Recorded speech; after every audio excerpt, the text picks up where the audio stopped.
আজকে হচ্ছে ওয়ার্কশিট 2 এর আমরা হচ্ছে বেসিক কিছু জিনিস জানার চেষ্টা করব।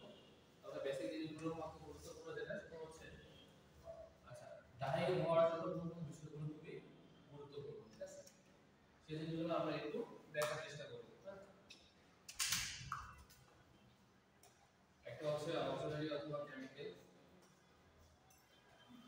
তারপর থাকবে হচ্ছে কি মেইনটেনেন্স সেকশন থাকবে,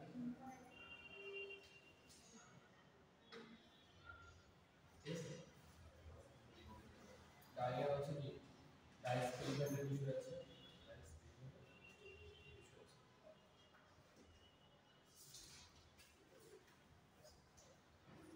এখন আমরা তো মোটামুটি জানি যে ডাই করার জন্য শুধু কি করা হয়, অক্সিলারি ব্যবহার করা হয়, কেমিক্যালস ব্যবহার করা হয়, তারপর কি মেইনটেনেন্স করা হয়। এগুলো সম্পর্কে আমরা মোটামুটি আইডিয়া আছে কিনা সেগুলো আমরা দেখার চেষ্টা করব।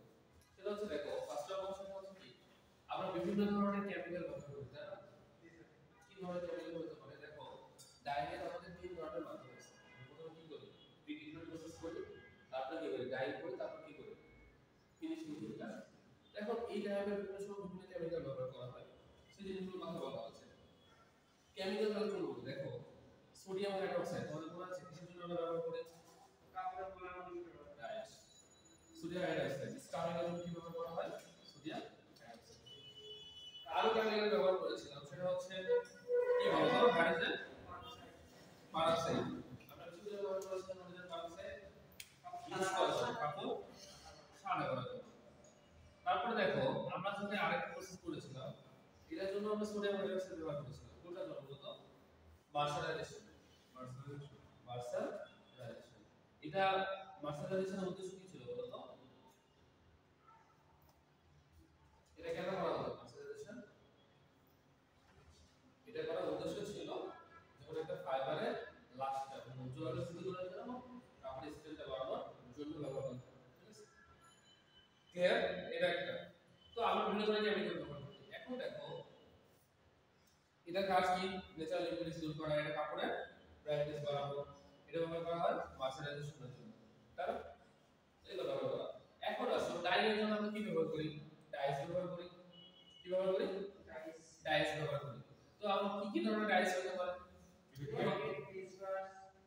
আমরা কি ব্যবহার করি? রিঅ্যাক্টিভ ডাই, অথবা ডিরেক্ট ডাই, তাই না? অথবা কি বলতো ডিসপার্স ডাই। আর কি আছে? Sulphur die. সালফার ডাই এর ব্যবহার হয় না বিশেষ তো। তারপর হচ্ছে ভ্যান ডাই, তাই না? তো আমরা অনেক ধরনের ডাইস ব্যবহার করতে পারি। সচরাচর আমরা যেটা বলি যে রিঅ্যাক্টিভ ডাই ব্যবহার করি হচ্ছে কটনের জন্য, ডিসপার্স কি ডিসপার্সের জন্য, কি ব্যবহার করি পলিস্টারের জন্য, তাই না? ঠিক আছে? আর মেইন আমরা একটা সালফার ডাই কিসের জন্য ব্যবহার করা হয়? সালফার ডাই যেগুলো ব্ল্যাক শেড, যেগুলো কাপড় হচ্ছে ব্ল্যাক করার প্রয়োজন হয় সেগুলো কিন্তু কি করা হয়? সালফার ডাই ব্যবহার করা হয়। এটা জানার জন্য খুব গুরুত্বপূর্ণ, সেটা শেড পার্সেন্টেজ সম্পর্কে তোমাদের বলেছিলাম যে শেড পার্সেন্টেজ সম্পর্কে আইডিয়া আছে যে শেড পার্সেন্টেজ কি? আমরা বলি না কাপড়ের শেড বলি তো, আসলে শেড পার্সেন্টেজ কি আসলে? একটা কালারের টোন, রাইট, means হচ্ছে the depth of, লিখে রাখো shade percentage means the depth of color, the depth of color, অর্থাৎ একটা কালারের ডেপথ কতটুকু, মানে কতটুকু ডিপ, ঠিক আছে? সেই জিনিসটাকে শেড পার্সেন্টেজ বলা হয়। আমরা সাধারণত তিনটা ডাইস নিয়ে কাজ করি। একটা হচ্ছে কি বলতো রেড, ব্লু আর হচ্ছে ইয়েলো। এই তিনটা কালারকে কি কি বলা হয় বলতো? এগুলো বলা হয় প্রাইমারি কালার, এগুলো বলা হয় প্রাইমারি কালার। আমরা যে ইন্ডাস্ট্রিগুলোতে ডাইং করি এই ডাইং করার জন্য তিনটা ডাইস ব্যবহার করি, রেড, ব্লু, ইয়েলো। এখন তোমাদের আমাদের প্রশ্ন আসতে পারে স্যার আমরা একটা সবুজ কালারের শার্ট করতে চাই, সবুজ কালারের জামা পরতে চাই, তার জন্য কিন্তু এটা তিনটা ডাইস মিলে আমরা তিনটা থেকে কম্বিনেশন রাইট, এই তিনটার কম্বিনেশন হবে। এখন যেটা বললাম যে shade percentage means the depth of colour, shade কয় ধরনের সেটা থেকে আমরা আইডিয়া পাবো। শেড কয় ধরনের হয়? তিন ধরনের। কি কি বলতো? লাইট শেড, ডার্ক, মিডিয়াম, এক নম্বরটা হচ্ছে লাইট শেড, লাইট, তারপর হচ্ছে মিডিয়াম, আর একটা হচ্ছে মিডিয়াম, আর একটা হচ্ছে ডার্ক। ঠিক আছে? লাইট শেডের একটা ভ্যালু আছে, সেই ভ্যালুটা হচ্ছে 0.001 থেকে 0.5 পর্যন্ত। মিডিয়াম শেডের জন্য হচ্ছে 0.6 থেকে 1.5 এবং ডার্কার শেডের জন্য কত 1.6 থেকে 3। এই তিনটা শেড বাদেও আরেকটা শেড আছে যে ইন্ডাস্ট্রিতে ব্যবহার করা হয়, ওটা হলো এক্সট্রা ডার্কার বলা হয় অথবা স্পেশাল শেড বলা হয়। কি বলা হয়? ওটাকে বলা হয় স্পেশাল শেড। স্পেশাল শেড এর হচ্ছে পার্সেন্টেজ কত? প্লাস পার্সেন্টেজ হচ্ছে অ্যাবভ 3, অ্যাবভ 3। যদি আমি বলছিলাম ডার্কার 1 থেকে 1.6 থেকে 3, 3 এর উপরে যেগুলো আছে সেগুলো কি বলা হয়? স্পেশাল শেড বলা হয়। তাহলে এখান থেকে আমরা ভালো জিনিসটা শিখলাম যে শেড পার্সেন্টেজ কি? শেড পার্সেন্টেজ মিনস হচ্ছে the rate of colour. Shade percentage কয় ধরনের হয়? 3 ধরনের। আমরা বলবো 4 ধরনের। ঠিক আছে? একটা কি লাইট শেড, সেই লাইট শেড এখন এই যে তোমরা তার কিভাবে বুঝবা এটা লাইট শেড এবং মিডিয়াম ডার্কার? ধরো এক শেড তোমাকে দেওয়া হলো, তোমাকে বলা হবে কোন ধরনের শেড, তুমি কিভাবে বুঝবা? কিভাবে বুঝবা?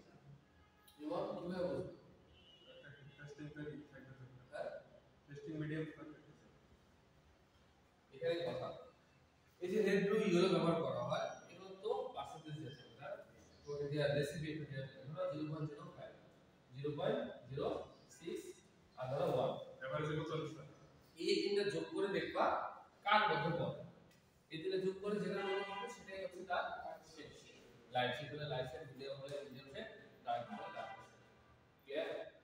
যদি তোমাকে বলা হয় যে এটা কোন শেড, তখন দেখবা তুমি রেসিপি থেকে দেখবা তিনটা যোগ করে কোন ভ্যালুর মধ্যে পড়ে, যে ভ্যালুর মধ্যে পড়ে সেটা কোন শেড। ডান? ভালো যাবে এখন। এখন আসো আমরা সাধারণত যেটা করি যে রিঅ্যাক্টিভটা একটা কঠোর আমরা 60 ডিগ্রি সেন্টিগ্রেড তাপমাত্রায় ডায়াগ্রামটা এখানে যখন যে শেড হবে এই শেড অনুযায়ী টাইমটা কমে আসবে। লাইট শেডের জন্য কি, মিডিয়াম শেডের জন্য কি, ডার্ক শেড, এটা একটু খেয়াল রাখবে। যার কারণে হচ্ছে খুশি আছে এটার মধ্যে। দেখো এখানে একটু ভালো করে খুব খেয়াল করো, যদি শেডটা কি হয় লাইট শেড হয়, যদি কি হয় লাইট শেড হয়, হ্যাঁ তার জন্য কত ডিগ্রি কত মিনিট 35 মিনিট করা হয় ডায়াগ্রাম। কত ডিগ্রি 60 ডিগ্রি সেন্টিগ্রেড তাপমাত্রায় 35 মিনিট ডায়াগ্রাম করা হয়। যদি সেটা লাইট শেড হয় সেটা রিঅ্যাক্টিভ টাইমের জন্য কঠোর। ক্লিয়ার? যদি সেটা কি হয় মিডিয়াম শেড হয় সেটা কত হবে 40 মিনিট। 60 ডিগ্রি সেন্টিগ্রেড তাপমাত্রায় 40 মিনিট। ক্লিয়ার? মানে স্যার এটা কি ল্যাবে যখন শেড হ্যাঁ ল্যাবে যখন করতে হবে বাল্ব তো আলাদা মার্কে যত বেশি ওয়ার্কের জন্য তো হিসাব আলাদা। ডার্কার যদি হয় সেটা একদম কি হবে 1 ঘন্টা 60 ডিগ্রি সেন্টিগ্রেড তাপমাত্রায় 60 মিনিট। এটা অবশ্যই কি সম্পূর্ণ ল্যাবের জন্য। ল্যাবের জন্য আমরা রেসিপি তৈরি করি কারণ আমরা কি ল্যাব একটা জিনিস বাল্ব বুঝো বাল্ব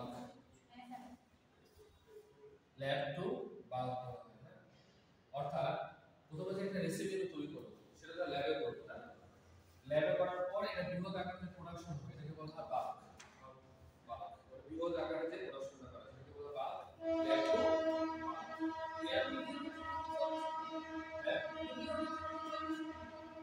হ্যাঁ যদি যদি মিডিয়াম শেড হয় সেটার জন্য 40 মিনিট, আর যদি ডাটা শেড হয় সেটার জন্য আর টেম্পারেচার হচ্ছে সেম লাইট 60 ডিগ্রি সেন্টিগ্রেড তাপমাত্রায় 35 মিনিট, 60 জন্য 40, 60 জন্য তো টাইম কাটে 60 মিনিট। হ্যাঁ তো তুমি ধরো লাইটের মধ্যে 60 মিনিট চালাও তাহলে লাইট শেড থাকবে না। যদি আবার হচ্ছে মিডিয়ামের জন্য 60 মিনিট কি করা যায় মানে ডার্ক শেডের জন্য আবার টেম্পারেচার বাড়িয়ে টাইম কমিয়ে দিতে হবে।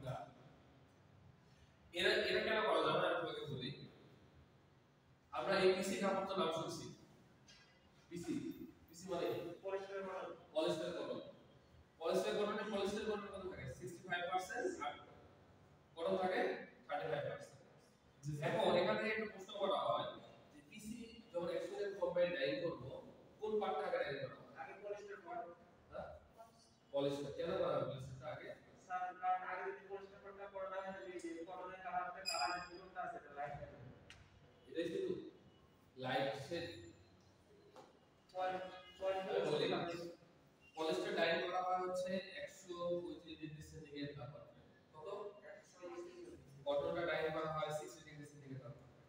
অথবা রিঅ্যাক্টিভের জন্য 80 ডিগ্রি করা হয়। এখন দেখো 60 ডিগ্রি করা হয় কিছু কিছু জন্য 80। আচ্ছা যদি আমি আগে কটন পার্টটা ডাইং করি কটন কত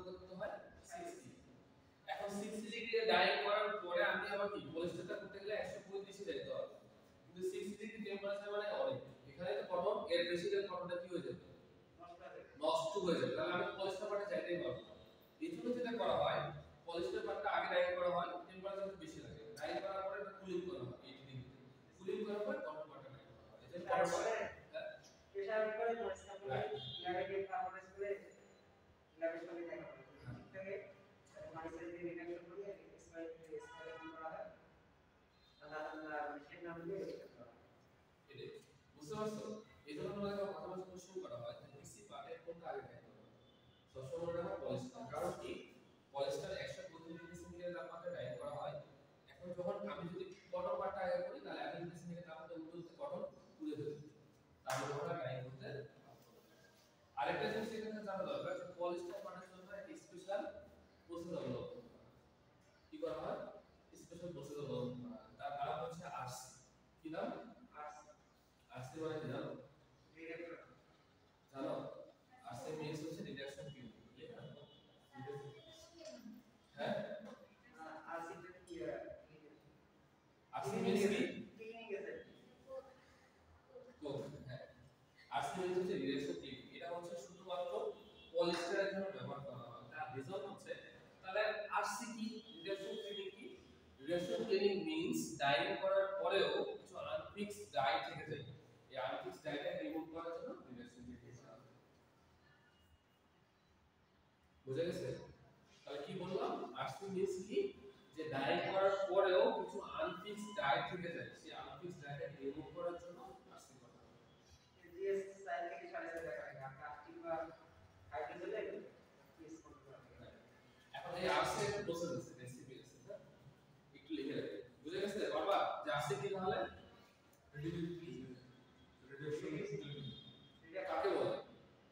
ওই যে ডাইং করার পরে হ্যাঁ রাইট এক্সট্রা কালার দেন। এখন আরসির একটা রেসিপি আছে, যে আরসির জন্য কি রেসিপি অবলম্বন করা লিখে রাখতে। আরসির জন্য যেটা করা হয় রেসিপিটা হচ্ছে, আরসির রেসিপিটা হচ্ছে হাইড্রোস ব্যবহার করা হয়। কি ব্যবহার করা হয়? হাইড্রোস। হাইড্রোসটা হচ্ছে রিডিউসিং এজেন্ট। হাইড্রোসটা কি? রিডিউসিং এজেন্ট বলা হয়। এটা ব্যবহার করা হয় হচ্ছে কত? 81 সোডিয়াম হাইড্রোক্সাইড। এটা হাইড্রোস হচ্ছে, এটা হচ্ছে 4 গ্রাম পার লিটার, ঠিক আছে? এটা হতে পারে 2 থেকে 3 গ্রাম পার লিটার। আর 80 ডিগ্রি সেন্টিগ্রেড তাপমাত্রায় কয় মিনিট চালানো হয়? 20 মিনিট। 80 অথবা 90, হ্যাঁ ক্লিয়ার? আমি আবার বলি যে পলিস্টার ফাইবারের জন্য, পলিস্টার ফেব্রিকের জন্য ডাই করা হয়, ডাইয়ের পরে একটা এক্সট্রা প্রসেস অবলম্বন করা হয়, সেটা হচ্ছে আরসি। এটা কখন করা হবে? যখন আমি ডাইয়ের শেড দেখব, শেড দেখার পরে যখন মনে হয় যে না কিছু ডাই এক্সট্রা আছে, তখন এটাকে রিমুভ করার জন্য এই প্রসেসটা আরসি অবলম্বন করব। এটা কিভাবে করব? হাইড্রোস ব্যবহার করব 4 গ্রাম পার লিটার, সোডিয়াম হাইড্রোক্সাইড 2 থেকে 3, ক্লোরিন হাইড্রোক্সাইড 3 গ্রাম, ক্লোরিন হাইড্রোক্সাইড কালার বলে দেওয়া হয়, লাইট কালার এবং 80 ডিগ্রি সেন্টিগ্রেড 20 মিনিট চালালে আমাদের যে এক্সট্রা যে আনফিক্সড ডাইগুলো বা এক্সট্রা কালার গুলো আছে ওগুলো ঠিক আছে? পারা যাবে? অনেক জায়গায় স্যার ভিডিওর জন্য হাইড্রোজেন পারসেন্ট দিয়ে করা হয়, অনেক জায়গায় করা হয় কিন্তু বাট রেসিপি কি এটা ঠিক আছে? বুঝতে পারবেন? এখন আসো এগুলো বলার পরে, এখন আসো গতকাল ক্লাসে বলছিলাম যে ডাইসের ট্রিটমেন্টের কথা, তাই না? এটাতে পরে আসে, তার আগে আমি দুটো ওয়ার্ড লিখছিলাম, এগুলো কি বলা হচ্ছে? জি স্যার। একটা জিনিস বললাম একটু আগে, সেটা কি বললাম বলতো, যে মেইনটেনেন্স একটা সেকশন আছে ইন্ডাস্ট্রিতে, কি সেকশন? মেইনটেনেন্স।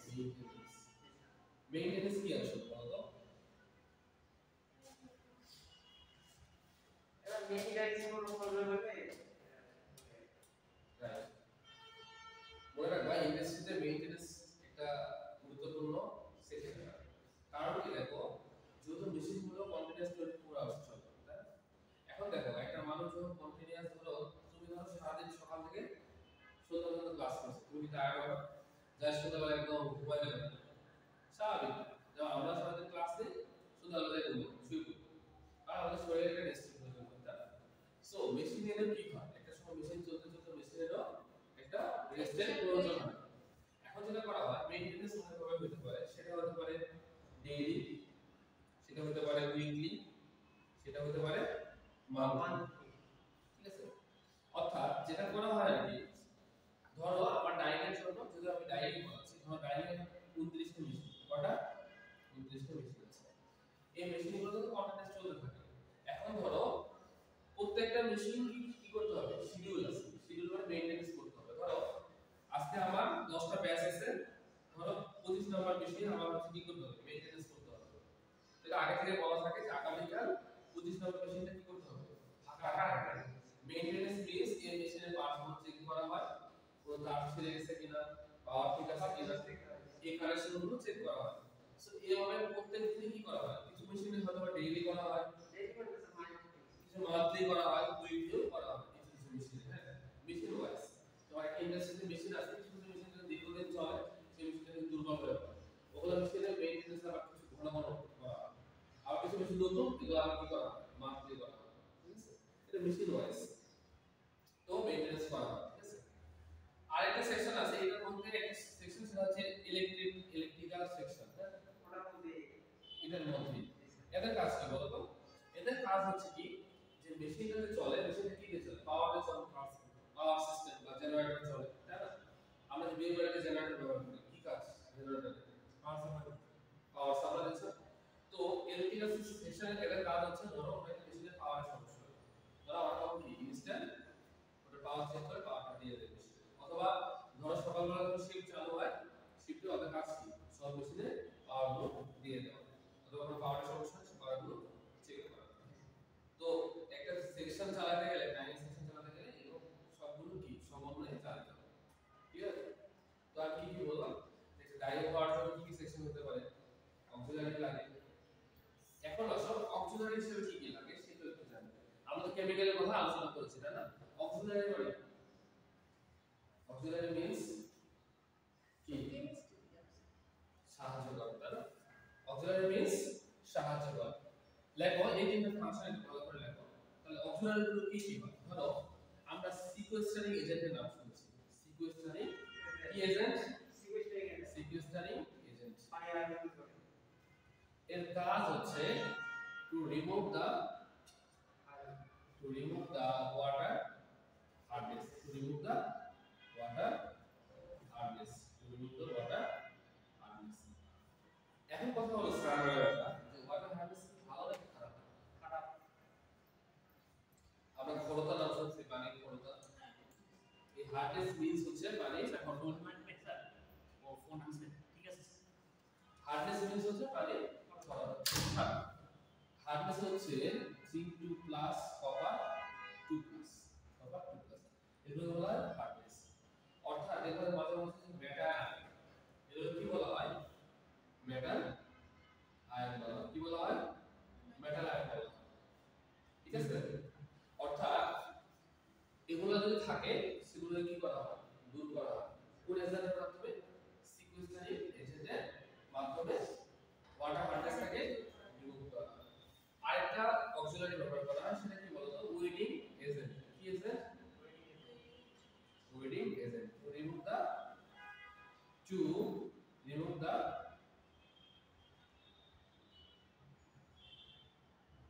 Surface water. অর্থাৎ যখন স্কারিং ও ব্লিচ করা হয় তখন দেখবা যে ফেনা সৃষ্টি হয়, ফেনা হয়, কেমিক্যাল যখন দিব তখন ফেনা হয়। এখন কথা হচ্ছে যে স্যার ফেনা যদি থাকে তাহলে কি সমস্যা হবে, তারপরে কালারটা স্যার উগ্রভাবে থাকবে, রাইট, কালার হবে না। এখন ওই যে যখন হচ্ছে আমার ফেনা সৃষ্টি হলো উপরে, যখন আমি ডাইস দিব, সেই ডাইসগুলো কি উপরে বসে থাকবে না, ওর সাথে লেগে যাবে, তখন কাপড়ে গায়ে আর লাগবে না। এজন্য এগুলোকে দূর করার জন্য সারফেসে যে ওয়াটারটা ক্লিন করার জন্য ওয়েডিং এজেন্টটা ব্যবহার করা হয়। হ্যাঁ,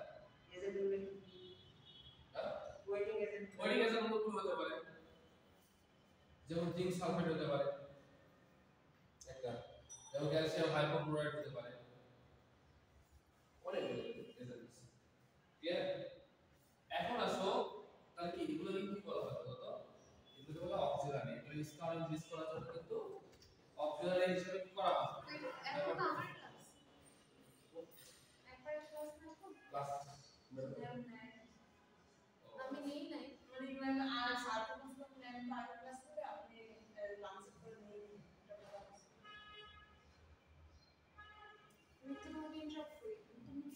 ভিডিও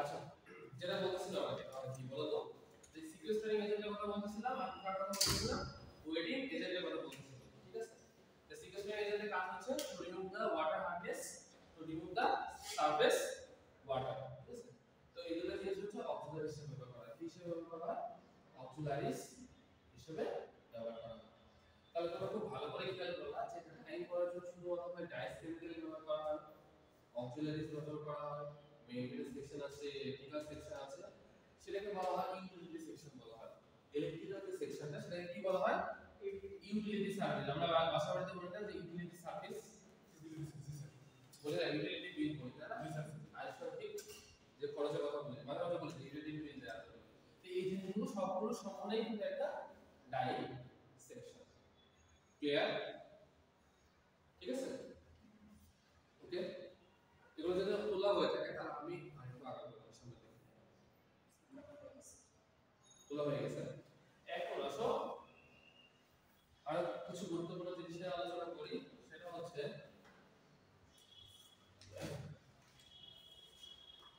গতকাল কিছু টার্ম পড়িয়েছি তার মধ্যে আরো কিছু টার্ম আমরা শিখবো তার মধ্যে বেসিক যে জিনিসটা শিখতে হবে সেটা হচ্ছে ডাইস এবং পিগমেন্টের মধ্যে পার্থক্য হ্যাঁ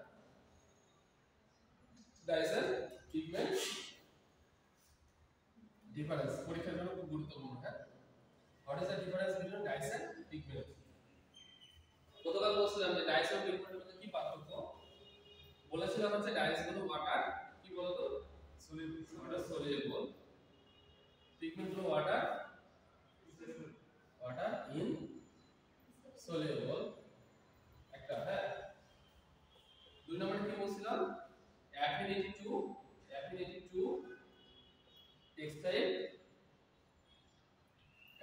টেক্সটাইল ফাইবার অর্থাৎ যে ডাইসগুলো আছে সেই ডাইসগুলো কি হবে ফাইবারের প্রতি অ্যাফিনিটি থাকবে বা পিগমেন্টের ক্ষেত্রে কি বলতো pigment has no affinity for textile fiber clear পরিবেশে থাকবে what is the difference between dyes and pigment so dyes গুলো থাকবে সেটা হচ্ছে water soluble affinity to textile fiber pigment হলো water insoluble pigment has no affinity for textile fiber clear পাওয়া যাবে এটা dyes and pigment এখানে আরেকটা জিনিস আছে সেটা হচ্ছে দেখো তাহলে অ্যাফিনিটি কাকে বলে এখান থেকে আসবে তাহলে অ্যাফিনিটি কি বলতে পারবো অ্যাফিনিটি কি অ্যাফিনিটি কতটুকু ডাইস তাহলে affinity means natural attraction between dyes and fibre natural attraction between dyes and between dyes and fiber অর্থাৎ ডাইস এবং ফাইবারের মধ্যে যে আকর্ষণটা সেটা এই বলা হয় অ্যাফিনিটি বলা হয় এটা সময় কিন্তু লাগবে পরীক্ষা আসবে যে অ্যাফিনিটি কাকে বলে যে the natural attraction between dyes and fiber called affinity পাওয়া যাবে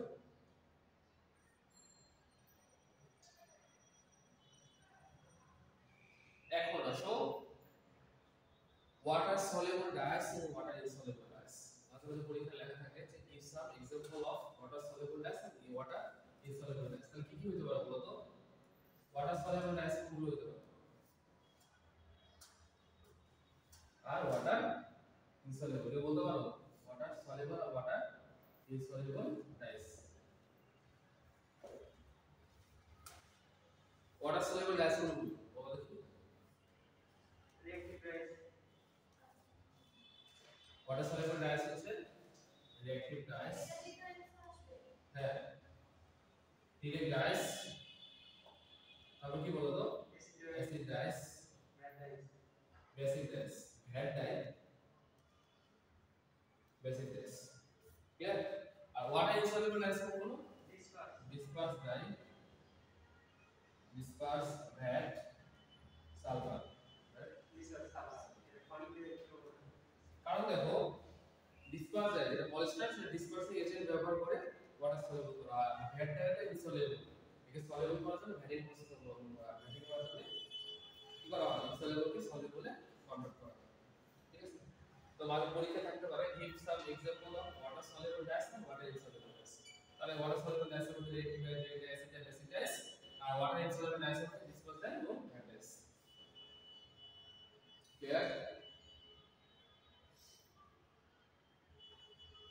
পারা যাবে? এগুলো কিন্তু খুবই ইজি, এগুলো কিন্তু জানতে হবে। ঠিক আছে, এখন আসো আরেকটা জিনিস সম্পর্কে আইডিয়া দিয়ে আজকে শেষ করব, সেটা হচ্ছে র ম্যাটেরিয়ালস। কি দিয়ে? র ম্যাটেরিয়াল। ডাইনামিক জন্য খুবই গুরুত্বপূর্ণ যেটা জিনিস হচ্ছে র ম্যাটেরিয়াল। এখন আমাকে বলতে পারো র ম্যাটেরিয়াল বলতে আসলে কি বোঝানো হতে পারে? র ম্যাটেরিয়ালস কি আসলে টেক্সটাইলে?